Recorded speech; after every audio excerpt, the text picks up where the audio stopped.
Il y a de cela quelques semaines, je suis tombé sur la vidéo du docteur Helen Fisher dans laquelle elle parle de l'anatomie de l'amour dans une conférence qu'elle a donnée à Google en 2016. Elle y parle de la neuroscience qui se cache derrière l'amour romantique, mais également qu'est-ce qu'il se passe dans notre cerveau lorsque nous tombons amoureux. Et avec la Saint-Valentin qui approche, je m'étais dit que c'était un chouette sujet à partager en vidéo. Mais avant, qui est Helen Fisher? Helen Fisher est une neuroscientifique et l'une des chercheuses principales de l'Institut Kinsey à l'Université de l'Indiana. Elle est également l'une des membres du centre d'études de l'évolution humaine du département d'anthropologie à l'université Rutgers. Et enfin, elle est l'une des conseillères scientifiques en chef du site Match.com, qui est un peu l'équivalent de Mythique ici. Mais du coup, qu'est-ce que nous apprend le docteur Helen Fisher? Premièrement, que tout le monde souhaite avoir une relation amoureuse romantique, durable et stable. Mais lorsque nous tombons amoureux, deux choses se passent. La première est que notre partie la plus ancienne de notre cerveau, soit notre cerveau reptilien, s'allume et tout ce qui est en référence avec le désir, l'envie de l'autre est fort présent. Mais que certaines parties cognitives de notre cortex préfrontal s'éteignent, c'est-à-dire tout ce qui est lié à la prévoyance, mais également à la prise de décision. Soit lorsque nous tombons amoureux, nous sommes fortement influencés par nos pulsions, par le désir charnel, mais que tout ce qui est prise de décision devient de plus en plus compliqué. Le docteur Helen Fisher propose de prendre son temps avant de se mettre en couple,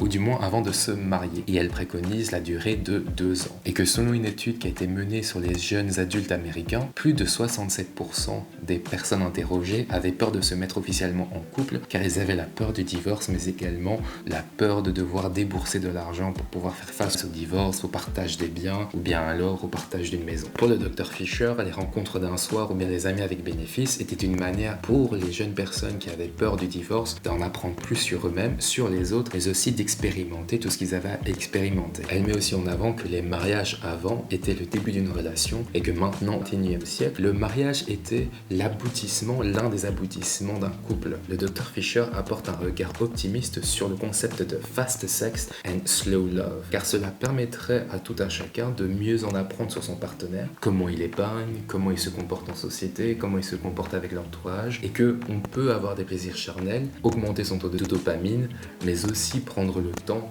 d'apprendre sur son partenaire et que finalement le concept de fast sex and slow love était un schéma propice à un couple durable. On parlait en vidéo d'attendre 2 ans avant de se mettre en couple. Mais pourquoi 2 ans? Car selon Helen Fisher, cela permettrait d'avoir 2 cycles de connaissances sur la personne avec laquelle vous vivez. Un premier cycle qui permettrait de mettre en lumière certaines erreurs, certains problèmes ou certains comportements. Et un deuxième cycle pour voir si, premièrement, vous vous accommodez au comportement que vous avez pu voir au premier cycle, si les erreurs du passé ont été corrigées et voir si par exemple vous pouvez côtoyer la personne ou différents événements comme Noël, la Saint-Valentin et encore d'autres événements dans la vie. Et pour maintenir l'amour romantique sur le long terme, il y a 3 systèmes cérébraux basiques à mettre en place. Le premier étant de faire l'amour autant de fois que possible. Et que s'il n'y a pas de temps de faire l'amour, planifier, faire du temps pour faire l'amour, car cela permettra d'augmenter le taux de testostérone, et qui dit augmentation de taux de testostérone dit aussi augmentation des rapports amoureux entre les sujets. Deuxièmement, c'est de faire des câlins. Le câlin permet d'augmenter le taux d'ocytocine, soit l'hormone de l'amour, et également augmenter le taux d'attachement que l'on a avec la personne.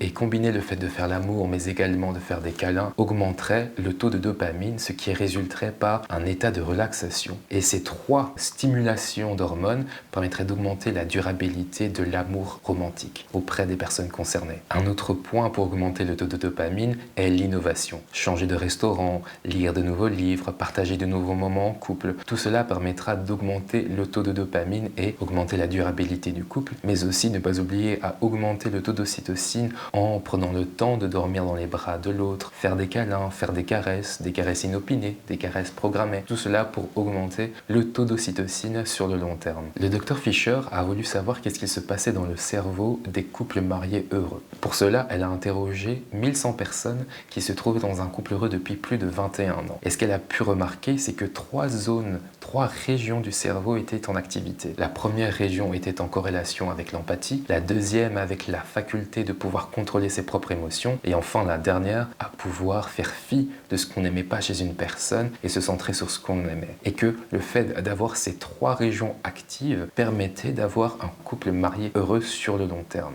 Enfin, pour le docteur Helen Fisher, il est primordial de dire au moins 5 choses gentilles à son partenaire. Cela permettrait de pouvoir pouvoir diminuer le cholestérol, de pouvoir diminuer le taux de cortisol qui est l'hormone du stress, et enfin de booster le système immunitaire de son partenaire. Et que cela est tant bénéfique à l'autre que bénéfique à nous-mêmes. Si vous êtes intéressé par regarder la conférence du Dr Helen Fisher, je vous la mettrai en barre d'infos. Elle a également écrit 6 livres sur l'amour, dont l'anatomie de l'amour sur laquelle est basée la conférence, dans lesquels elle va beaucoup plus en profondeur dans ses différentes recherches et ses différentes études. J'espère en tout cas que la vidéo vous a plu et on se retrouve très bientôt pour une nouvelle vidéo.